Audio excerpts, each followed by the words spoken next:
Hi there, listener. You're about to experience TADPOG. Tyler and Dave play old games, and there will be plenty of game talk, but also copious amounts of crude, off-color, offensive, and immature speech. So if you are of a rather sensitive humor constitution, we're just letting you know what you're in for with this show. It has games. It has jokes. You know, just games and jokes. Take the games, take the jokes, and have a good time.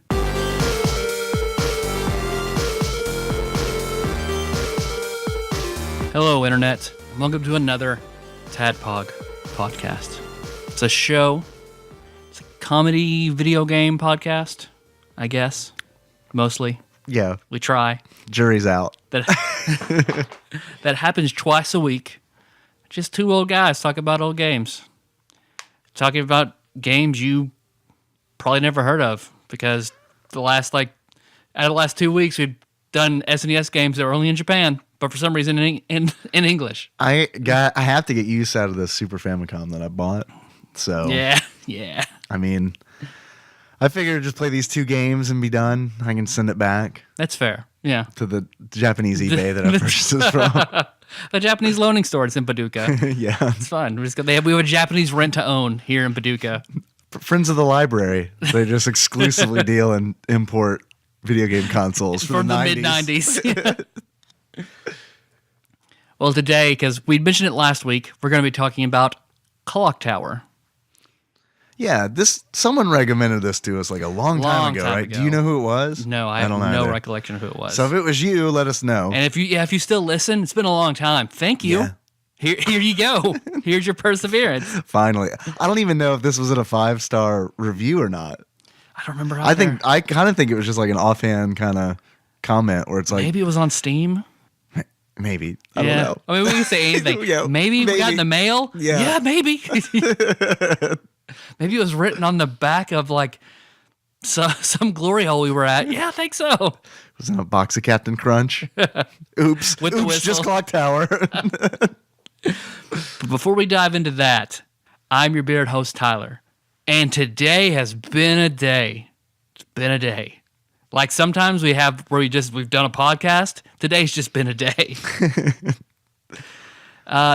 We're supposed to get a shit ton of snow. Yeah, like in an hour. Yeah. So I have requested, because I am a wuss and don't want to drive in the snow that we're about to get. I don't blame you. I've requested that we wrap this one up kind of quick. Mm-hmm. So, of course, like Paducah here's there. I have little to no faith in Kentucky snow whatsoever. Because as a kid, like I always hear, God, we're going to get like 3 feet.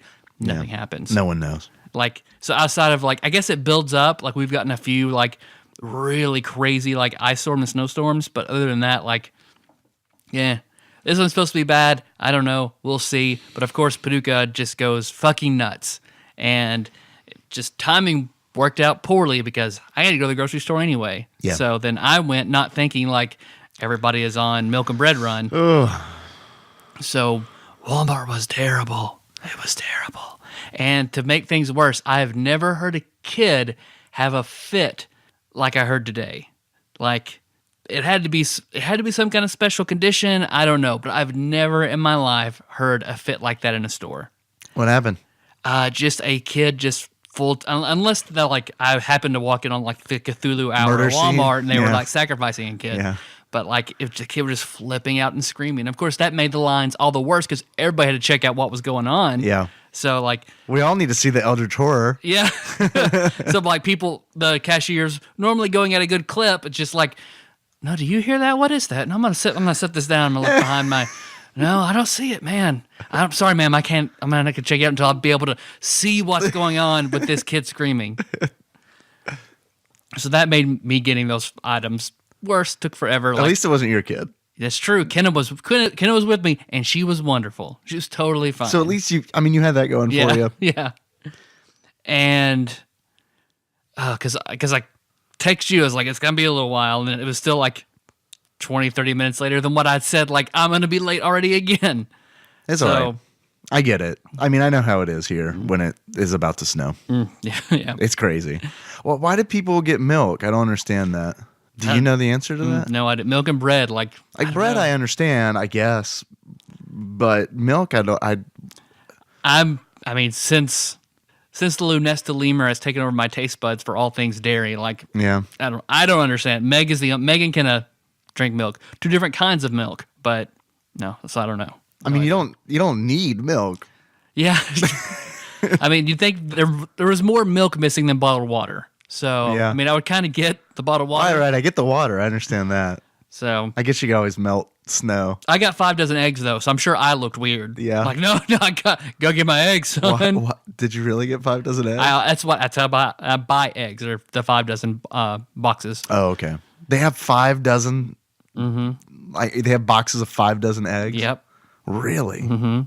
So it's like How many eggs do you eat a day? $8, and I can get 5 dozen eggs. Oh, that's pretty good. Depends but the on price of eggs goes to the fucking roof. depends on how much I'm working out.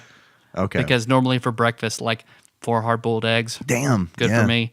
I mean, other days, like I remember when I was really like working out, when I was lifting really heavy as opposed to my endurance work, like I was eating a lot of eggs. So, and then when I was keto, that's one of the best safe foods I could eat. So I just got used to it, and I use them in baking and Yeah. stuff like that. So. Do you like eggs in your salad, in your garden salad? Yep. Do you? Yep. Yeah. Absolutely. I don't like eggs in my salad. It's not a deal breaker, but I'm always kind of a little disappointed where it's like, eggs. Great. Because I mean, I'm always glad when Nicole makes deviled eggs for any kind of gathering. Yeah. Typically, I will eat almost all the deviled eggs that she makes. I like hard-boiled eggs. I just don't, for some reason in a salad, I don't like that spongy egg texture with all the crisp things. It's weird. I don't know. It's like, I don't know. There's a small face hugger in my salad. I'll also take hard-boiled eggs and smash them flat and put them on a sandwich. Okay, I can see that being good. Hard-boiled eggs. Hard-boiled eggs? Hard-boiled eggs. That sounds weirder. Hard-boiled. I prefer. How do you prefer your? Because I say eggs. I know a lot of people, including members of my own family, say eggs. Eggs? Eggs, like AIGGS. Eggs. Like the root word egg. Egg. Yeah. The Greek. The Greek is the A and the E together. And let's see. So when I got here and you were here, then if for some reason my interior light just wouldn't turn off. In your car. In my car. Yeah. Would not turn off. So there's another 20 minutes of me trying to figure out how to shut my interior light off. And eventually I slammed the door in the right way that it went off. Well, that's good. That's always comforting. Yep. So now I am enjoying a Strongbow hard apple cider honey. Strongbow's good. It is good. I can't drink a hard cider and not have a miserable hangover the next day. I think it's the sugar. Honestly, if I were to have one of those, I'd be in pain tomorrow morning. Whew. I don't even have to get drunk off of it. It's just drinking it. I mean, that's what I've always heard. Like the sweet drinks are what fuck you up. Yeah. So, also, well, this semester is my last semester to get my chemical operator certification, and my advisor pulled a bunch of strings for me because they only offer this one last class that I need in the fall, and the guy who teaches it was like, "Oh, just take it in the fall." I was like, "No, I don't want to wait a year to try to apply for a job. Right. Can I get this now?" He's like, "Oh, they're offering it at Henderson, which is 2 hours away, but I don't want you to do that. Of course, if you do, I have no choice but to take it, but I don't want you to do that." It's like, but I'm going to do that. Yeah. I'm going to do that. So, but then whenever I called the people in Henderson, they were okay with it. Then I went over his head to the department head, and they were like, "Oh, no, here's what we'll do." And apparently in Madisonville, they have a lot of really good online tools. So she custom put together a class for me using their online modules. The only caveat being that instead of driving 2 hours back and forth twice a week, every few weeks I have to schedule and take a lab out there. I'm supposed to have a lab tomorrow. How long's the lab? I don't know. I have no idea. So I had scheduled one the only time I could go out there, which is 8 o'clock tomorrow night. So we'll see how bad the snow is. Yeah. And it's an hour and a half. So I'm hoping the snow is the same in the two places, as opposed to like Paducah's fucked up. Madisonville is just like pristine springtime. Right. So we'll see if I die tomorrow. I don't know. It's supposed to get kind of warm tomorrow. Yeah. Might melt. Okay. It might be good. I mean, I'm going to hope that it doesn't so that you don't have to go to the lab. Micah, you might have to pull me out of something tomorrow night. He's got chains on his tires. Yeah. It's fine. He's got access to a bunch of trucks. Yeah. It'll be fine. It'll be fine. You know, see if I'll come pick you up. Drive an hour and a half to pick me up. Then run me back. It'll be fine. Are we recording? No. Can you give him absolute last minute notice? You gonna give me gas money? I've got some maple bacon chips we didn't eat. I brought these eggs. Give me and I'll just hard boil 5 dozen eggs. And I'll put them in between Micah and I. And he can come back and we'll just cool hand Luke style just eat hard boiled eggs for an hour and a half back and forth. How many eggs did Cool Hand Luke eat? I think it was 50. It was 50. Yeah. I'm proud of you. That's good. I don't know that because of the movie. I know that because of a reference in like Family Guy or something. It was some other source. Why I know that. Some Slumdog Millionaire. Yeah. Bullshit. Yeah, I get it. It's amazing how much I know from not the things themselves. Foxtrot taught me everything I need to know about Star Wars to get away with it. So it's fine. That's all I got. That's my weird day.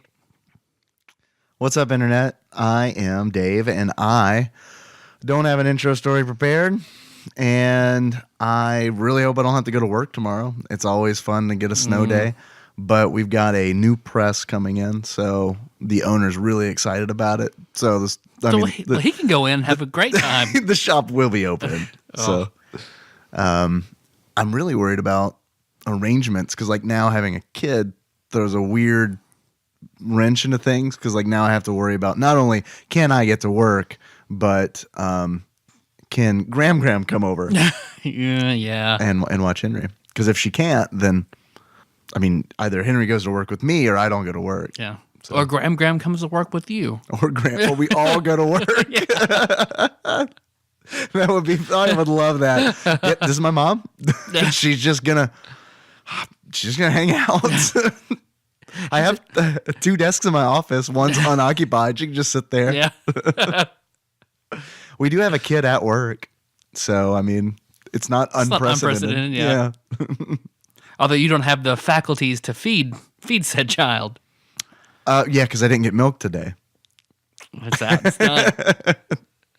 Well, someone go get Henry a Coke out of the Coke machine and some Skittles. He'll be fine. Yeah, he'll be fine. We're out of Skittles, unfortunately. We're down to just peanut butter crackers and paydays. Okay, paydays. I can roll the payday. Yeah, I like payday too. I burnt myself out on peanut butter crackers. Like those, what's the brand name? I forget. There's a bunch of different ones, but Lance is one of them. Yeah. Because my dad was on a big kick of those for a long time. Sometimes that's breakfast. It was for him. But that's it. That's my extremely mundane life. Okay, so there may be a little bit of an audio hiccup there. I don't like to stop once we start, but I absolutely just had to. Dave, you ever had to take like one of those shits so badly, like your balls hurt, sort of like blue balls? No. Yeah, that's what I just had. It was bad. That sounds miserable. Bad. Does this happen frequently? Only whenever it's like just really bad. Yeah. Yeah. Nope. Can't say that I've ever. Might just be something wrong with me. I don't know. Yeah, you might want to get that checked out. Apologies also for me because I am exhausted. I'm very sleepy right now. So I'm going to do my best to talk about Clock Tower today.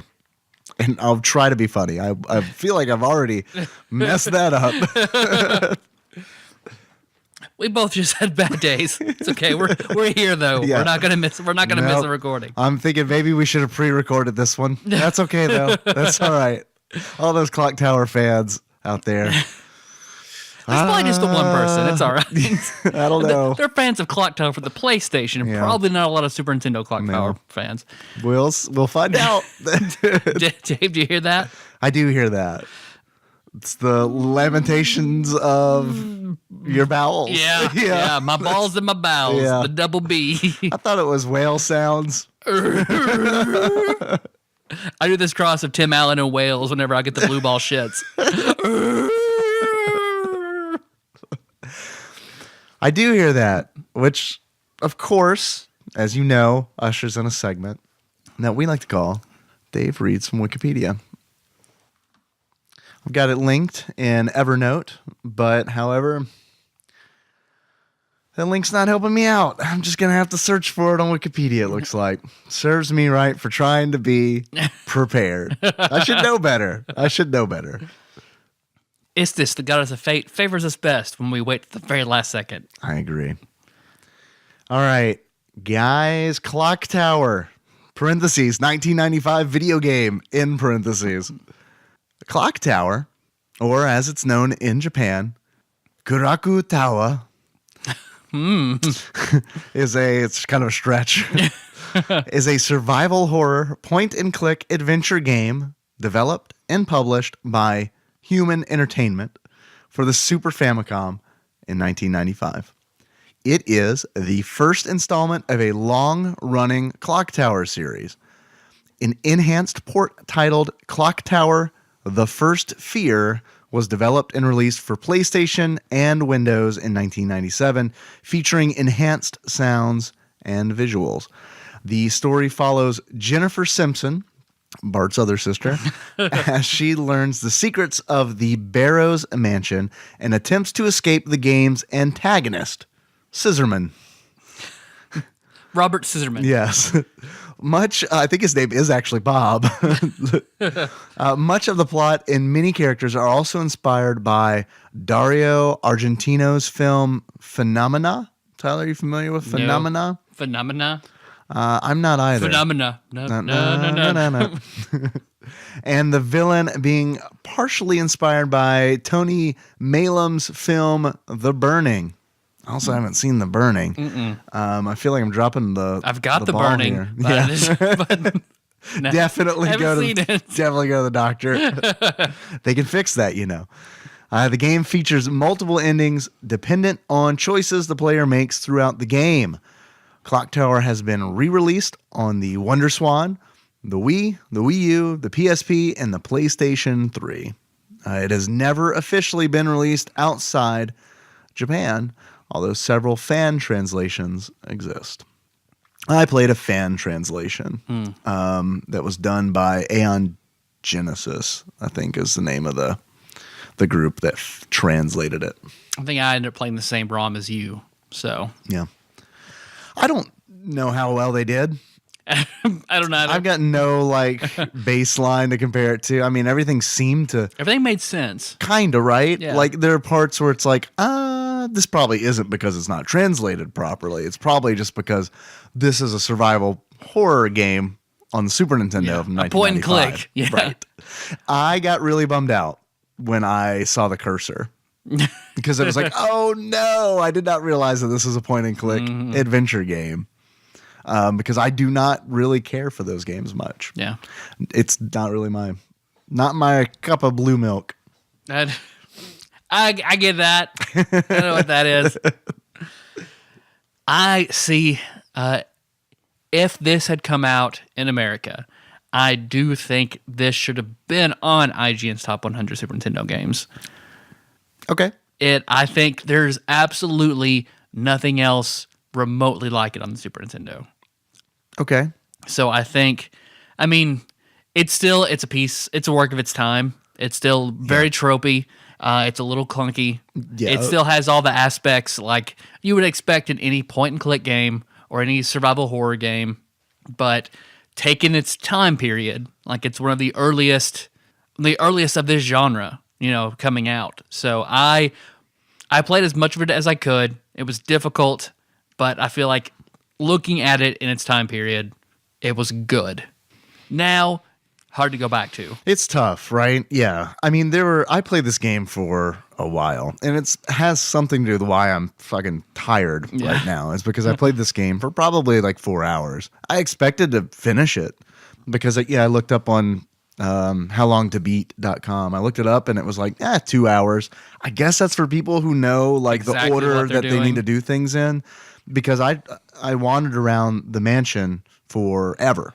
Just looking for things to click on. Yeah, and because you don't get any direction. None. Well, and because everyone's dead.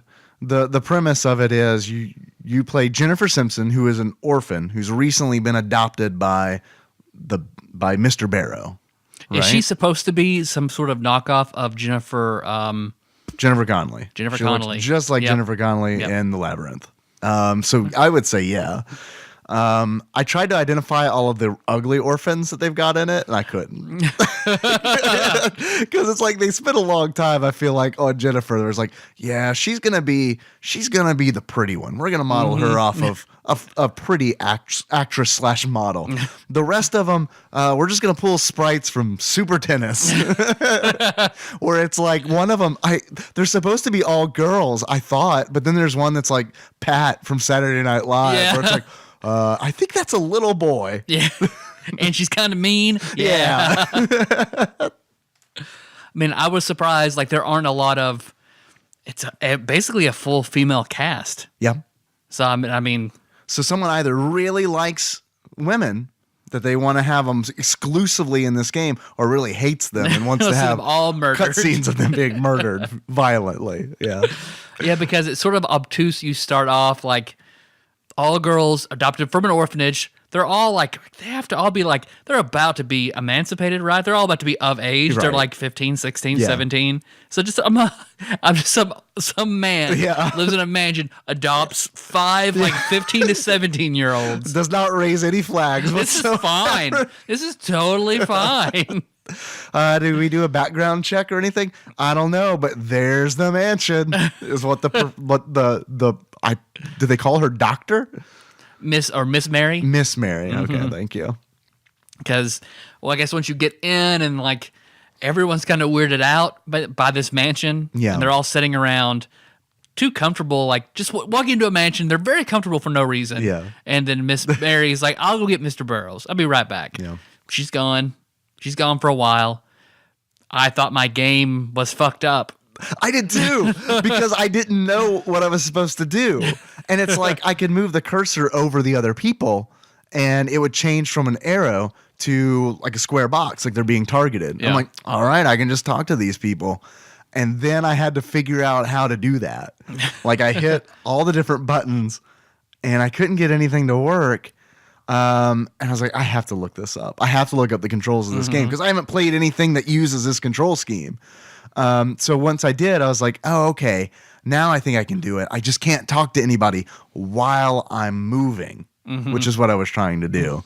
And it's also, there's a button that's dedicated to stopping you from moving. There's a stop button. This game has a stop button. Yeah. Yo, it's always a good sign. In your survival horror game, like, I guess that sort of makes sense. You're trying to get the fuck away. Like, you have to make yourself stop. You gotta stop. Right.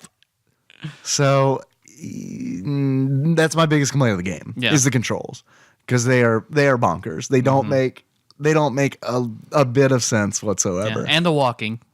The walking. Oh, the walking. The walking you'll do in this game. The loud clip, clop, clip, clop. Because you can run. Yeah. And it's a little quicker, but like, man, you can't run up and down stairs. She's Jennifer is very much about her safety. So Yes. she's not going to like not avoid getting killed by an enemy only to slip and die on the stairs. Right. She's very careful. I don't blame her personally. And also running drains your stamina. Did you figure out the stamina bit? No. Okay. I didn't either until I played this game. Legitimately, I played this game for like 2 hours. And then I was like, I still don't know what I'm doing. Yeah. So I need to like figure out what the game mechanics are, because I don't even know what they are. I've got a portrait of Jennifer Simpson down in the bottom left, and she makes faces, and the background changes. So when she's, I thought that was her health, so I was just trying to be really careful. it's her stamina. Okay. Is what it is. And if you run her around a lot, it goes from blue to red. And when her stamina is in the red, she's likely to just give up and stop moving. she stops and hits her knees for a long Right. time. Did that happen to you? Because that kept happening to me too. I just thought she was like freaked out. And this Me is why too. it makes you do that. I did too. But yeah, it's her stamina. If she's in the blue, she's not going to do that. But if you've got her in the red, she'll do that, which sucks when you're trying to run from Scissorman. Yeah. Because he will come and kill you. Because like Miss Mary disappears and then like Jennifer's like, oh, I'll go find her. You go off one screen, bunch of screams. Yeah. Come back, everybody's gone. Now it's like, all right, what are you going to do? Yeah, well, not only that, not only is Jennifer like, oh, I'll go find her. Everyone in the room, all her fellow orphans are just complete shitheads about it. It's like they're all leaning back, all comfortable, and like Jennifer walks up and talks to one of them, and one of them's like, shouldn't you be looking for Miss Mary? Well, fuck you. Why don't you look for Miss Mary and I sit down in that comfortable mansion chair? You're the gatekeeper. Go. Find the key. But then it's just like, I guess they want to, let's make it like real life. Real life doesn't have any tutorials or anything. So let's just go. Just click, just figure it out. Yeah. Because it's more serious in tone and the graphics are better. And I guess maybe the controls are simpler. They're not better. They're simpler comparing it to Maniac Mansion. Okay. I think that's the obvious comparison to make, right? Between this and Maniac Mansion, which I haven't finished Maniac Mansion. Yeah. I've barely watched people play Maniac Mansion, so I can't really speak to how they are similar. I mean, because Maniac Mansion seemed to be a little more humorous. Oh, it's a lot more humorous. Because Clock Tower I didn't run across a bit of humor no levity in the game whatsoever. Nope. It's just dark, oppressive, quote unquote story. It does have I've never really felt tense playing a Super Nintendo game before. Yeah. So I felt that here. Like it does It does do that well. And I agree. I thought that too. I was like, because there were moments where I would get into the game and like there would be an obvious like, okay, I'm in a bathroom and the lights are off and there's a curtain and I can hear something behind the curtain. I know that I'm going to pull the curtain back and there's going to be a scissor man there. Yeah, because let's talk about Scissor Man then. This guy who comes out of nowhere. So all of a sudden, like Jennifer finds herself being chased and he will murder you. A very small man. Very small some kind of deformed blue skin man wearing a Little Lord Fauntleroy suit, some kind of like he looks like I don't know what it's called exactly. Are you talking about the thing that Mr. Burns wears when he's a child? Yes, that he is wearing that exactly, and his choice of murder weapon is hedge clippers. Yeah. So it just snip. He will pop out of anywhere, and I mean, really anywhere, at any time. Yep. He looks like Tweedledum or Tweedledee. I'm not sure. Like that has to be what they modeled him after. He's like Tweedledum or Tweedledee meet the Elephant Man. Yeah, that's good. So / Montgomery Burns. Yeah. And so you can throw him off. You already have to hide until he wanders off, or you can make him fall. Like the only way, like I saw, to reliably get rid of him is to go into like the second floor, and there's where the floor is caved in, and there's a piece of wood in the back. Yeah, you can put the wood down and cross over it.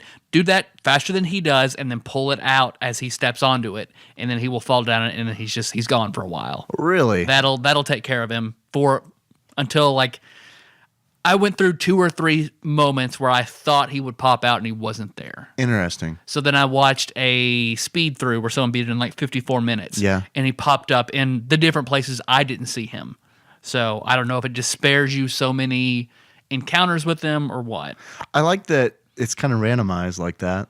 Yeah. Where it's like he might pop up here, he might not. I think that's kind of cool. Or you'll think he's in a certain place. Like it didn't happen to me, but I saw it on the playthrough in like the bathroom. Yeah. Where like she goes through, she enters the bathroom, and it's like, oh, he's behind the curtain. Yeah. But when she pulls the curtain back, nothing's there, and he comes through the opposing door instead.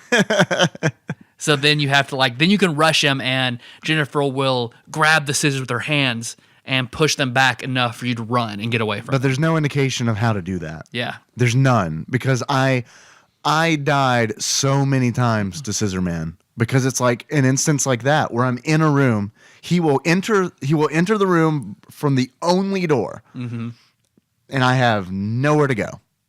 There's nowhere to hide. There's nothing. Yeah. And he killed me so many times that this was another point where it's like, okay, Google how to fight Scissor Man. Just tap B. Just rapidly tap B, and that's what causes her to put her hands up on the hedge trimmers and push them back. Yeah. There are instances in the game where you have to do that. Like, that's the only way you can escape. And you'll know it because when she pushes back, he falls down, and she can run over him. Yeah. Because I guess really the game then just becomes, I guess you're trying to find the others. One of the endings is you abandon them. Interesting. Because you get in the car that's in the garage and get the fuck out. Yep. Yeah. Because, like, I think you lure him back there, and then you can climb up on the haystacks in the background. Yeah. And he will eventually wander off. And then I think he drops the keys of the car. Oh, great. So that, like, you pick them up, get in the car, and Jennifer will be like, but the others, and she'll get out of the car. They're dead. If you go back in again and drive off, and then that ending is her driving off, and then you see she looks in the rearview mirror, and then you just see slowly a pair of hedge climbers from the back seat? Come up from the back cool. seat, yeah. I like that. I didn't see any of the endings because I didn't finish the game. No, I watched a YouTube clip of all the endings because I didn't get them. What are some of the other endings? So spoilers. Yeah. All the other endings are very, very similar. Like, there are only a few that are different. He is always in the back seat, is what you're saying. Yeah, he's always in the backseat in that ending. It's just sometimes he doesn't have hedge trimmers. They just put different items. Like sometimes he has a potted plant in his hands. Sometimes he just has 2 lollipops. He's holding his hand up like rock, paper, scissors. Yeah. Let's see, one ending. It all basically, the majority of the endings, I think the endings are like ending S, A, B, C, D, E, and F or something like that. So the typical Japanese ranking system in a game like this sounds like. And like ending S, which I guess is the good ending, it's in the clock tower. It turns out that spoilers, Miss Mary is the villain. She has orchestrated all of this. Oh, okay. And Scissor Man, and then apparently there's another man you run into in the game that's also an enemy, are her sons. And I ran into. Did you run into the dude that was in a prison? That's Mr. Barrows. Because that's what he said. Yeah, and I didn't know whether to believe him or not. I believed him. Yeah, and I know he will eat you unless you have ham. Are you fucking shitting me? Yeah, he will. No, he won't. One of the you. endings is food. He tackles you and eats you and you die. So he's definitely a bad man. Yeah, yeah. I was fortunate enough to give him the ham. Yeah. So he'll give you the ham and then he's cryptic. But yeah, if you don't get the ham and go down there, he eats you. Dude, I was pissed when I gave him the ham because it was like, it was one of those adventure game moments where it's like, he's like, food. And I'm like, oh, I know where there's a kitchen. And I got chased out by scissormen. Mm-hmm. So I'm going to go back to that kitchen. I'm going to spend 30 minutes trying to figure out how to get back to the kitchen, get the ham for you, and then spend 15 minutes trying to figure out how to get back to you. Yeah. Because this mansion is a goddamn maze that is impossible to fucking remember. Yeah. It's and not, like the doors are sort of like half off screen. I know. And it's not like I wasn't able to logic it out like I am in like Resident Evil, because those are all mazes too. But like, because they're semi 3D and they're from different perspectives, I'm able to figure out, okay, I probably need to go this direction to get back to where I need to go.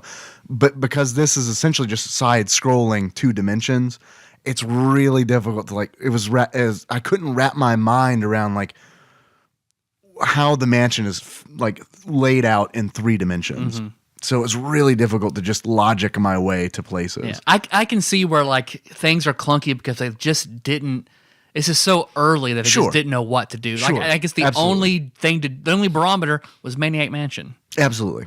Yeah. And stuff on the PC. And I mean, I wouldn't compare those because I mean, this isn't like a full motion video game, you know?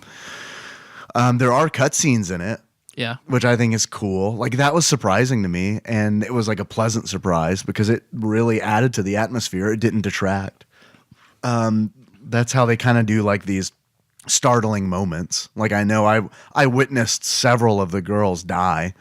Like one gets thrown through a window and there's a cutscene for that. And I was sitting there like, have I seen a cutscene in a Super Nintendo game before? That's like not an in-game, like an in-engine cutscene. Because this was not in-engine. This was like animated.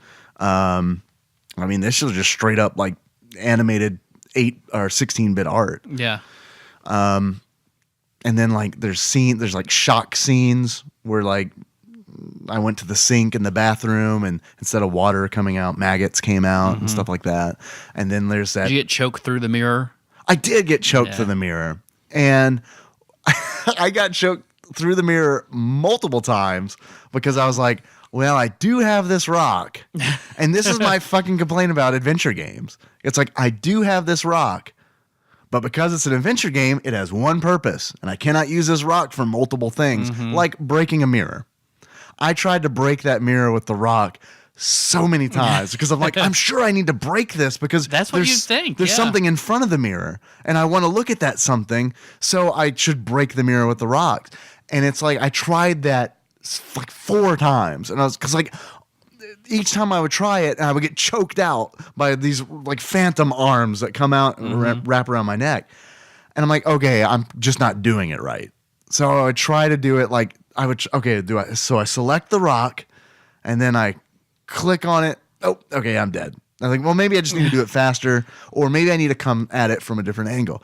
Every time I died, to the point where it's like, well, I don't know if I need to break this mirror, or if I do, I just don't use a rock. Maybe I find a hammer later on. Yeah. Or it's like, that's what I hate about point and click adventure games. There's like always this doubt in the back of my mind where it's like, am I doing it incorrectly, or do I just not have the right tool for the job?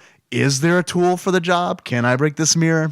I don't know. This game is absolutely full of shit like that. Like there's some that's obvious, like you get the insecticide. Right. So insecticide goes in the fridge that's full of bugs. Roaches, right. Yeah, and that gets you a cold key that unlocks the door. And then others, like there is one closet where you find a staff. Okay, cool, the staff. And then eventually you find a ritual room. I did find that. That's the creepy room. That's the cradle beneath the star room. Yeah, right? It's like you see, or there's like a pentagram on the floor. Right. And what you're supposed to do, I didn't figure this out. Go to that vase in the corner, pull the flowers out, put the staff in the vase, and it opens a trap door in the middle of the pentagram. How do you pull the flowers out? I don't know. Because I examined that vase, and it's just like some flowers. I don't know if you have to have the staff, or like if you attempt to use the staff, if then you pull it out and put it in. I don't know. But that's like the turning point in the game, because that leads you down to the Resident Evil style like underground cult that's going on. What's up with the mad scientist lab? Do you know? Did you experience that? No. Where there's just jars of things on a shelf, and if you can examine one, and when you do, it falls off the shelf and shatters, and then you get a cut scene of what was in the jar, and it's just this like amorphous homunculus kind of deal. And ever since that happened, every time I go back in the room, the sound changes. There's this slurping sound where I'm like, something is definitely going to pop out. Oh, and I love that. I never got that. That's cool that like that's in the game, because nothing ever popped out, but it like that's the room where I felt the most tension. Yeah. Because it's like at any moment I'm like thinking either Scissor Man or whatever is making the sound is going to attack me. Mm-hmm. So it's still sort of obtuse, but from what I gathered, it's like Miss Mary has her 2 fucked up sons that live in this house, and she's having to, in that background, like you push over a bookcase to see the entirety of this sacrifice, this ritual that has to go on to summon some kind of spirit or something like that. So I guess she employed an orphanage to raise these girls at a certain age they need to be, and then bring them here to conduct the ritual where she murders them. Okay. That's my speculation. I don't know if that's true. That makes sense. So, but Miss Mary, like, at one point, like, I eventually, like, found her. And she's like, oh, Jennifer, don't worry. It's fine. And she goes over and she pours me a glass of wine or something. She's like, here, just drink this and calm down. Here you go. I'm like, can I run? Can I run? Can I knock it out of her hand? Nope, she's going to drink it. Okay, she's passed out. Okay, all right. And that's when I woke up in the jail cell with Mr. Barrows. Oh, you were in the jail cell with him. See, because when I fed him the ham, I was on the outside. And he was locked up. And I was so disappointed because I made that huge journey. This incredible journey. Me, a fucking lab, and a Siamese cat went to the kitchen, got ham, brought it back to him, fed him, and then nothing. I got nothing for it. I guess it's you only use it so you don't get eaten. Yep, because he doesn't eat you. You get then another one of the girls comes and lets you out, saying that she found you, and as you're about to run, that's when Miss Mary kicks in the door and murders the other girl that saved you, and you push past her and run back into the house. Do any of the other girls survive in any of the endings? I saw 2 endings where the redheaded girl survives and then the girl with long hair survives. Okay. I think Anne is the long-haired girl, I think, and then I remember the name of the short-haired girl. But I've seen where they survive. Because most of the endings, this is the weird thing. So I guess everything comes down in the clock tower. So basically how you finally kill Scissor Man is you turn on the clock tower, and that noise drives him nuts, and he falls off the ledge, I guess, into the gears. He's Captain Hook. Yeah, exactly. And after you do that, then Miss Mary jumps out, and like, you killed my son, and she charges you. Yeah. So I know another split in the ending is you go, one of the rooms is like a room with just cages. Yeah, and there's like a rat in one of the cages and a crow in one of the other cages. You unlock and let the crow out, and it flies off, and Jennifer makes a comment about maybe I'll get free. Yeah. And one of the endings... Dear God, make me a bird so I can fly far, far away from here. In one of the endings, the bird remembers your kind act and brings a bunch of his bird friends in, and they swarm her, and she's trying to bat them away, and she backs off and falls off the ledge into the gears as well. Okay. They do murder... This family does murder a lot of crows. Did you run into the crow room? There's a fucking room that's just like decapitated crows. And then in the pentagram room, there's a crow, that decapitated crow. So I assume it's part of some kind of ritual. The ritual. Yeah. Because I know in one of the endings, I think you push Miss Mary off the edge of the ledge into the gears or whatever. There are various ways. It's basically all where she'll kill a companion, another one of the girls, or one of the girls was already there and passed out. That's when she got up and she joined me. Like, once you kill Miss Mary and kill Scissor Man, and then walk outside and it's raining and you're at the edge of the clock tower, then it stops raining, and the end. There's one where you have to ride up an elevator to the clock tower. One of the endings is where the elevator, the very top of it slides open, and Scissor Man drops in and murders you in the elevator shaft. And you just see it cuts to the outside of the elevator, and then you hear like a shlunk, and then you just see blood come out of the bottom of the elevator. I'm not used to seeing graphic things on a Super Nintendo. Yeah. So, like, that was cool. Mm-hmm. And I do, like, when I was playing it, not all of it, I didn't think all of it was super well done. But I think it's because I have played Resident Evil, and I've played Dead Space, and I've played, like, really realistic, and I kind of, like, shrug when I say realistic, because, I mean, like, Resident Evil isn't realistic, but it was to me when I played it. Well, I know whenever I have to go out a door, I have to back up, and then I turn a complete circle, and then I reapproach the door. So some of these I didn't think were really great, but it was a surreal experience to see it in 16-bit, because it was like, oh, I have never seen this in a Super Nintendo game, and that is something that I know that I would have enjoyed this when I was 12 years old. Yeah. Like, I would have gone crazy over this game. Drawing out, like, maps of the rooms. Oh, God, yes. Yeah. God, yes. And I agree with you. And when I think about this game in 1995, yeah, I think this is a really, really, really cool game. I had fun with it in 2016. Mm-hmm. I'm living in the past. And... but I don't know if it's a shame we didn't get it. It is. It's tough for me to enjoy it. It's easy for me to appreciate it, but it's tough for me to enjoy it. Yeah. Because it is still just like you do, going around doing obtuse things, getting keys to unlock doors, and then, I mean, that's really what it comes down to. Yeah. And it's a very beaten down trope, but in its time, I mean, I would have thoroughly enjoyed this game. What's your favorite survival horror game? Ooh, See, I wonder what constitutes survival horror. Throw some things out. Danganronpa. I mean, I haven't played it, but from the way you've described it, I mean, it sounds like a blending of genres. Because as opposed to like fighting a boss, you do your class trial to prove yourself innocent against a murderer who's trapped you somewhere. Yeah. Same for 999, I guess Virtue's Last Reward. Those are the big ones I'm really enjoying. But like, I guess more of an action-y kind of survival horror where you're controlling running and things like that. I love the original Dead Space. It's a really good game. Yeah. It's just because it felt different and then than it was a lot of what I was used to. The illusion was completely destroyed for me immediately in the sequel. Yeah. I played Dead Space 2 for probably 20 minutes, and already it was like, it like already feels They like amped up the action an action too game. much. Yeah. Yep.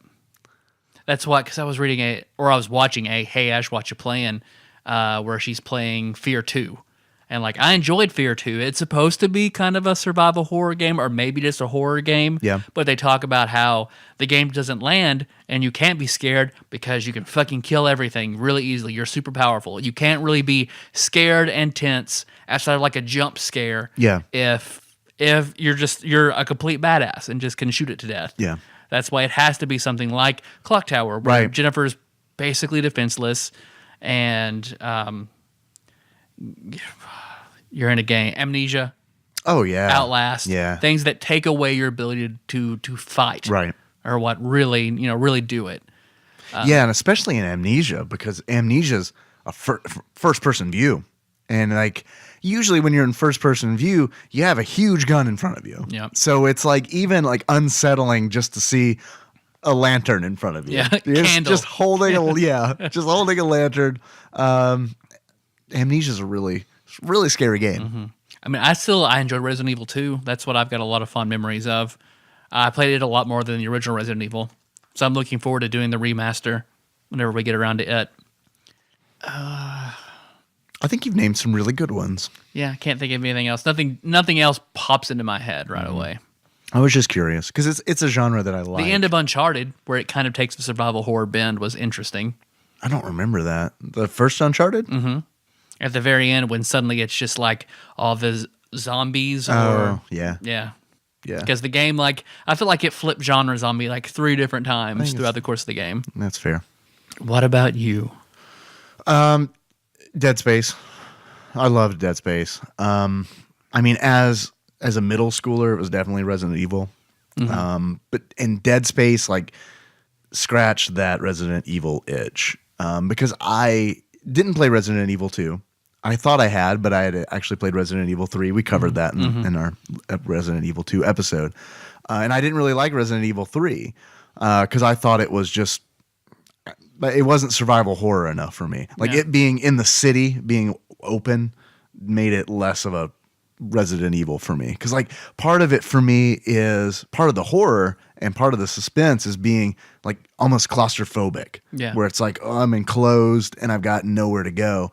And that's amplified in Dead Space because you're on a fucking space station.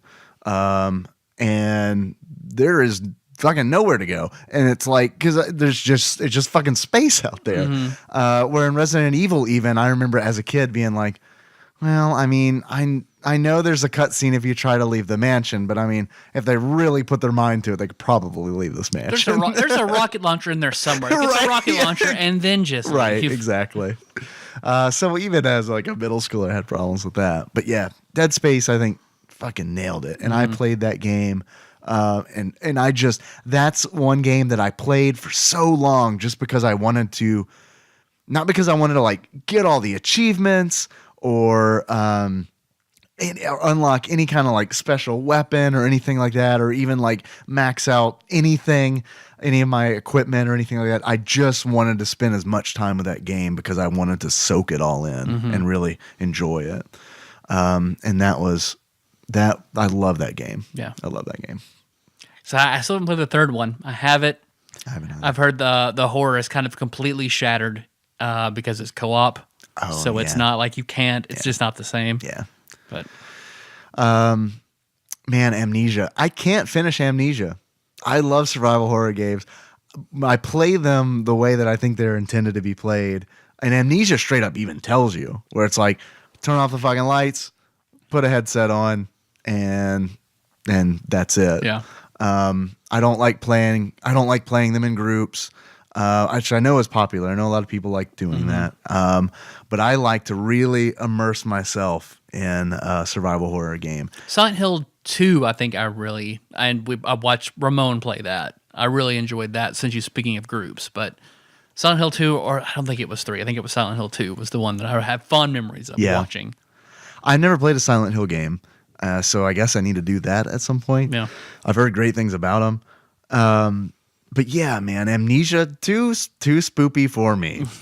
I can't finish the game. I really can't finish it because it's like that is, I think, the best Call of Cthulhu game that is not a Call of Cthulhu game. Yeah. Because that is, I feel like, the experience that you should have when you're playing tabletop Chaosium Call of Cthulhu, where it's like you know the things that you need to do, but you do not want to do them because you're fucking scared. You're scared to do the things. Yeah. And that game works so perfectly with the sound engineering and the sound design.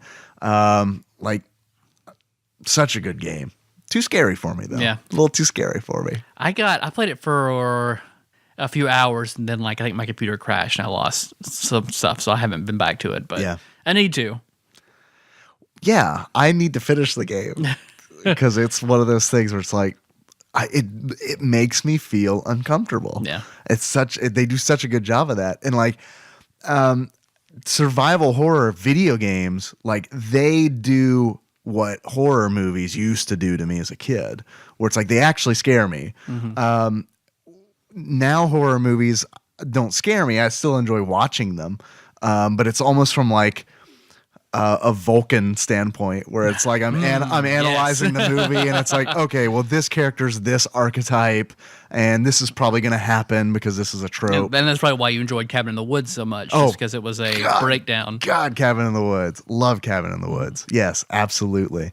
But as far as survival horror video games, when they're done right, I really project myself into that character and that amplifies it.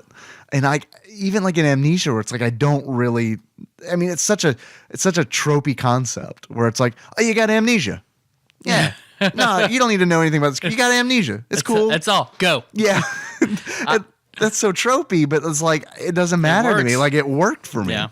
And I recently got Dying Light when it was on sale for PC, super cheap on Best Buy the other day. Yeah. So I've got it, and then Sean Miller lent me Until Dawn. So I want to play Until Dawn. Two games that I want to play. Yeah, I want to play Until Dawn. Mainly because of all the buzz about it because of the that has what's her name in it? Doesn't it? Is that the one that has Ellen Page in it?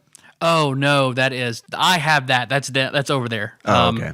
Spirit something. I don't know what you're talking. It's another. Okay. It's cool. It's Heavy Rain-ish style. Okay, my bad. I'm not really hip to the current game. I can't remember the title that I own that is over there on my shelf. You're doing better than I am. I just remember Ellen Page. Okay, yeah. From season 1 of Trailer Park Boys, Ellen Page. Yeah, I remember. She's in Trailer Park Boys. Yeah, yes. Just that she plays Leahy's daughter in the first season. So it's I guess they had no idea. I doubt she's gonna make any future cameos. But it was funny. I remember she's 11 or 12. She's really young in the show. And I'm is that's Ellen Page? Okay. Well, she does. It's perpetually Canada, look like she's 13 years old, right? She's gonna die way in the future, and people are gonna be like, that poor little girl. Do you have any achievements? Yeah. Thanks, by the way, for letting me go on taking this shit off the rails and not actually talk about the game we're supposed to, because I feel we talked about. You're just room to room, get items that go in with other items. Miss Mary's trying to kill you. All the endings are you killing Miss Mary, except for 2 where she kills you, and another one where Scissorman kills you. That's about it. That's fair. This is my only note I had for Game Talk, which we covered. Jennifer Simpson looks like Jennifer Connelly. Yeah, I had an achievement called Straight as the Crow Dies. And in order to unlock Straight as the Crow Dies, you need to find the Crow murder room. And I had another one that I just came up with off the top of my head after you taught me about Mary. And that is Mary, Mary, why you bugging? And in order to unlock that achievement, you need to kill her in the clock tower. It works. Let's see. Because I didn't write any down. I meant to. It's all right. Not unless you're a pirate. Okay. And you unlock that by unlocking the cage with the parrot in it. Oh my God, the fucking parrot. And What you is the get- parrot saying? Like I think kill you, Something get you. Something, yeah, gonna kill you, gonna get you, something like that. Yeah, and sudden you like that when the parrot kills you. Does that happen? Yeah. That can happen. That can happen. Really? The parrot can kill you. So yeah. I got killed by the doll. The fly back and forth. The throughout possessed room. doll Yeah. or whatever. Yeah. Not scary, just frustrating. And then Bird Jesus, which that is where you save the crow and the crow saves you later on. He's your Bird Jesus. I love it. Tyler. Yes, Dave. I have a few questions. I have a barrage of questions for you, if you will. A battery. First question. If you were to give this game a beard, Clock Tower, a beard that sums up how you feel about it, what kind of beard would it be? I'd have to give it Marlon Wayans goatee from Requiem for a Dream. Okay. But there have been a lot of Requiem for a Dream references floating around, not specifically from you. It's just been one of those things recently where I've been hearing a lot about Requiem for a Dream. Why? Why would you give it Marlon Wayans?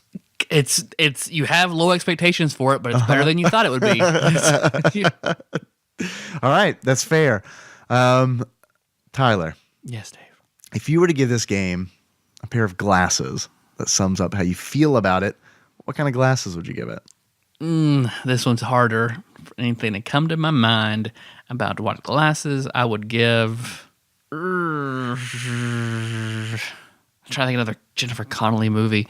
That the ball of the Goblin King in Labyrinth. Just because we're sad David Bowie's dead. Yeah.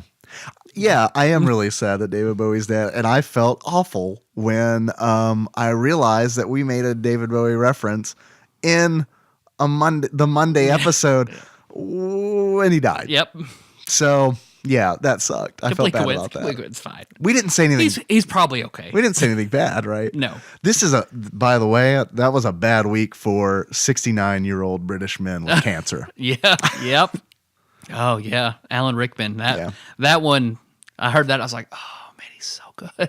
I know. He's so good. It's awful. And then when I read the report, I was like, wait a minute. This is eerily similar to something that happened 4 fucking days ago. And then I was like, is someone murdering famous British men who are 69 with quote unquote cancer? Tyler. Yes, Dave. I've got another question for you. Human entertainment. Where are they now? They have got to be. I'm going to assume, because Clock Tower came out on the PlayStation, I'm going to assume that they were bought up most likely by Konami. Okay. I feel like that's a good guess. They are defunct. As of January 2000, they were not able to pay their debt, which was Staggering. bunch 4 billion yen. So Wow. Okay. that's like $5,000, right? In dollars? Uh-huh. Yeah. Exactly. Yeah. 4 billion yen in outstanding debt.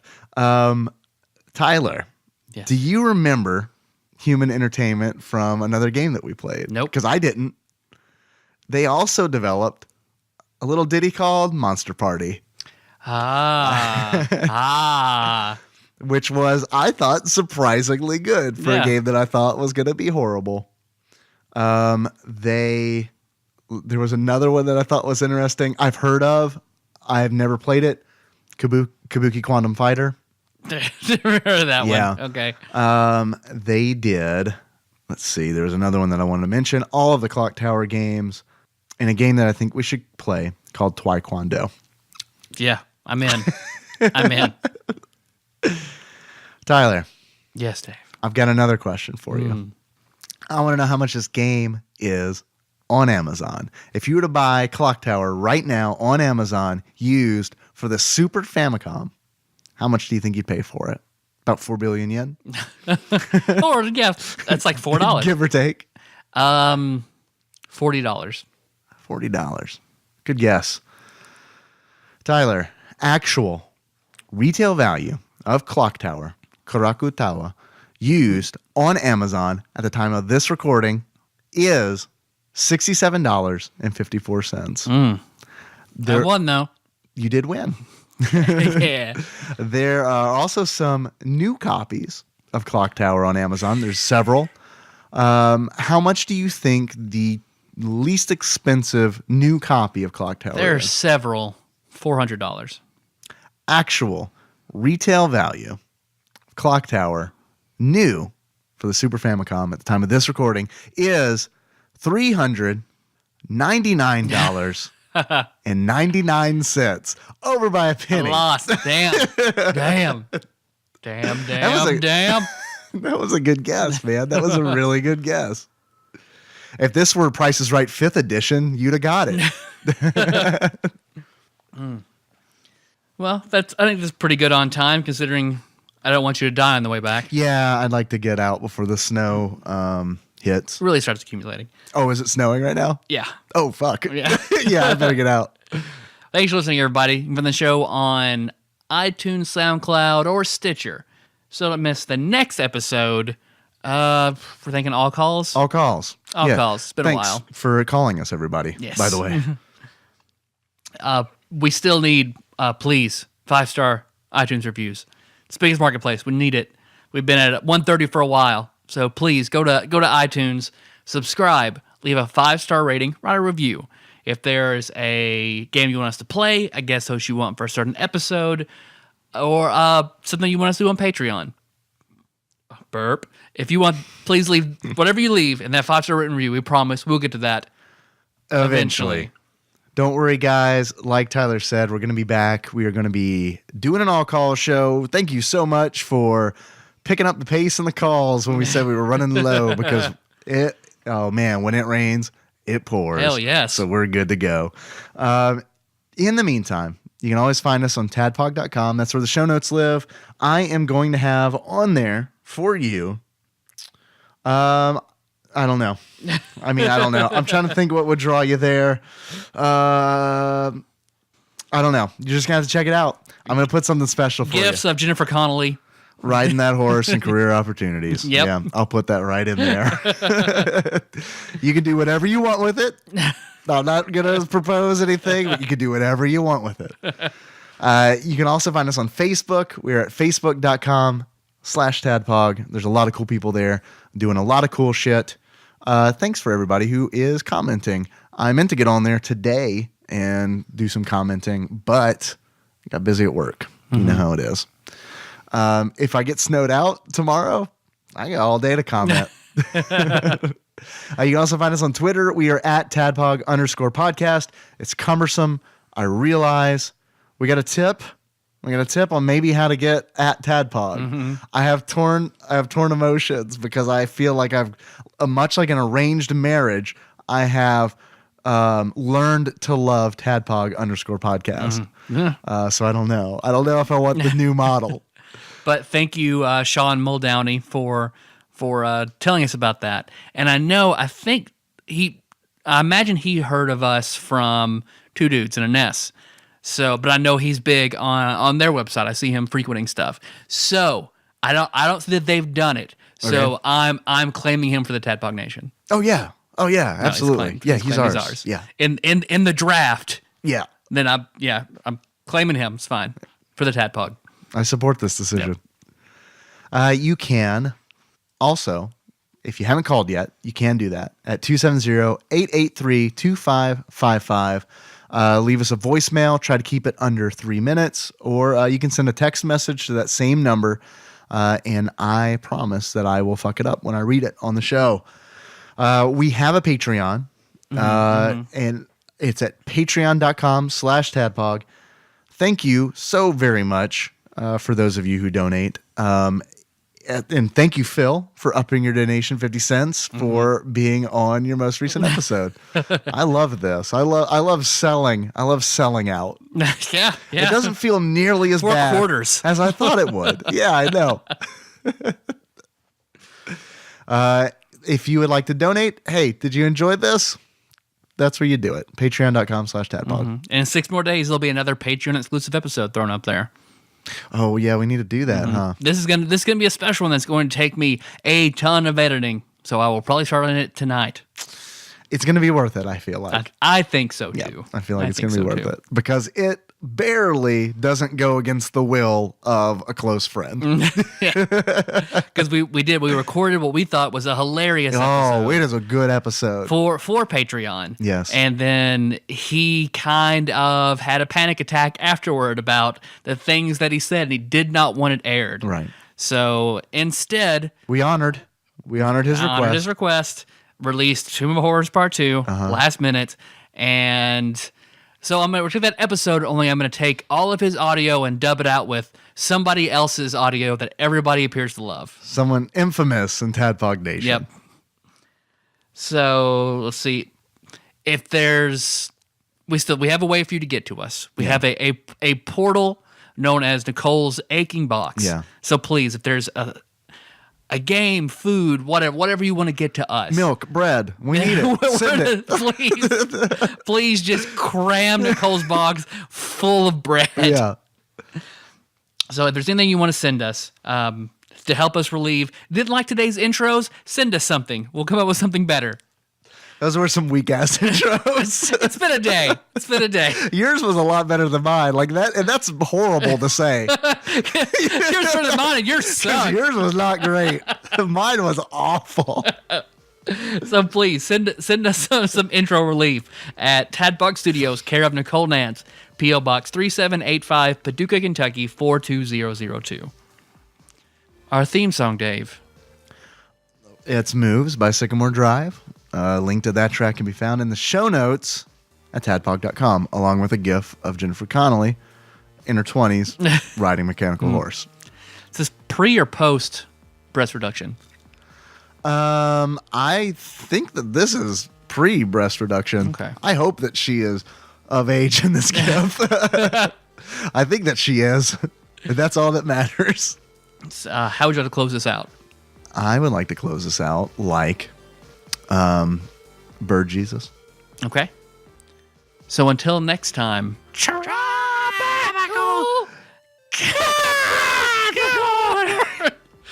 Forgive their father, they don't know what they do.